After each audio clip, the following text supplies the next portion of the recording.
OECD organisation for economic cooperation and development 36 अमीर देशों का संगठन है। कुछ दिन पहले वो अपनी रिपोर्ट में कहता है कि 2022-23 में सिर्फ एक साल में जिस एमएसपी का वादा सरकार ने किसानों के साथ किया था, वो एमएसपी ना मिलने की वजह से और अचानक से इंपोर्ट एक्सपोर्ट संबंधित पॉलिसियां बदलने की वजह से कॉर्पोरेट के हित में सिर्फ एक साल में 14,78,000 करोड़ रुपए का भारतीय किसानों को नुकसान हो गया। उसकी पूर्ति कौन करेगा? क्या हमारे देश की सरकारों की वो जिम्मेदारी नहीं बनती है?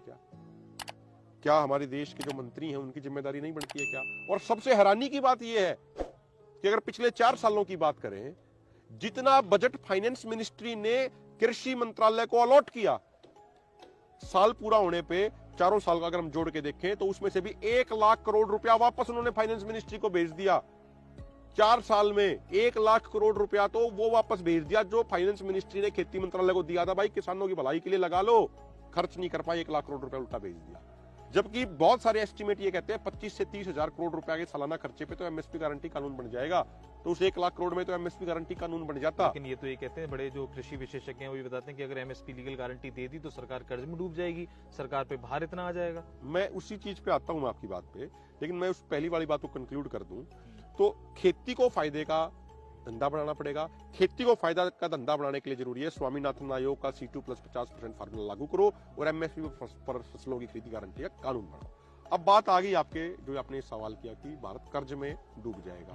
पहला सवाल मेरा ये है कि पार्लियामेंट के अंदर सरकार ने स्वीकार किया 2022 के आखिर में, दिसंबर 2022 में, कि 8 सालों में बड़े बड़े कॉर्पोरेट घरानों का 14,56,226 करोड़ रुपया एनपीए कर दिया गया। एनपीए मतलब नॉन परफॉर्मिंग एसेट, हिंदी में बोले बट्टे खाते में डाल दिया।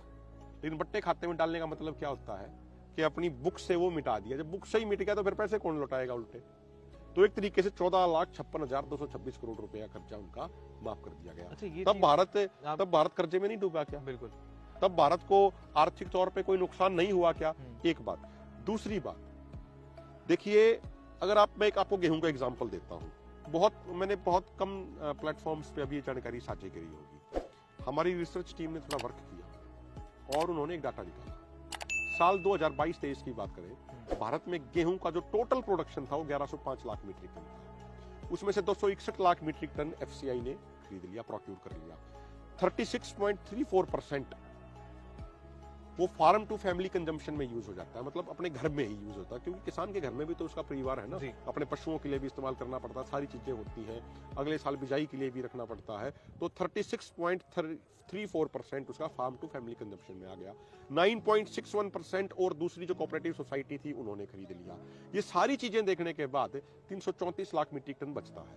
उसमें से भी बहुत सारे एस्टिमेट ये कहते हैं केवल 15 से 20% ही एमएसपी से नीचे जाता है।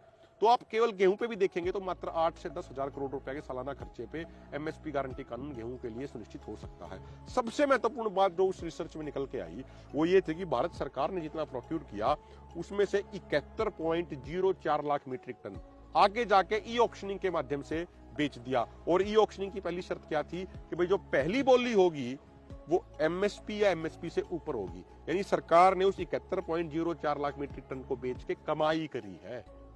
तो ये सब फालतू की बातें हैं, ये सब गैर जरूरी बातें हैं। कर्ज में डूब जाएगा, फलाना हो जाएगा, दिखना हो जाएगा। मुझे एक बात बताइए, अगर मान लो किसान के पास एमएसपी गारंटी कानून बनने के बाद 50,000 रुपए ज्यादा चला गया किसान के पास, वो 50,000 रुपए स्विस बैंक में तो जमा कराएगा नहीं। 50,000 रुपया बड़े बड़े पूंजीपतियों की तरह कहीं संदूकों में दबा के तो रखेगा नहीं, कहीं सोफों के अंदर तो चोरी से रखेगा नहीं। उस 50,000 रुपए से क्या करेगा? वो अपने बच्चों के लिए कुछ चीज लाएगा, छोटे बच्चे होंगे साइकिल दिलाएगा, अच्छे उनको कपड़े दिलाएगा, यानी वो 50,000 रुपया मार्केट में जाएगा। जो 50,000 रुपया मार्केट में जाएगा तो चीजों की डिमांड बढ़ेगी, डिमांड बढ़ेगी तो प्रोडक्शन बढ़ेगा, प्रोडक्शन बढ़ेगा तो जो प्रोड्यूस करने वाली जो कंपनियां वहां पे लोगों को रोजगार और ज्यादा मिलेगा। तो हमारे देश की अर्थव्यवस्था जो आज मिडिल इनकम ट्रैप में फंसी हुई है उस मिडिल इनकम ट्रैप से बाहर निकलेगी और देश का बिल्कुल संपूर्ण तरीके से विकास होगा। मौजूद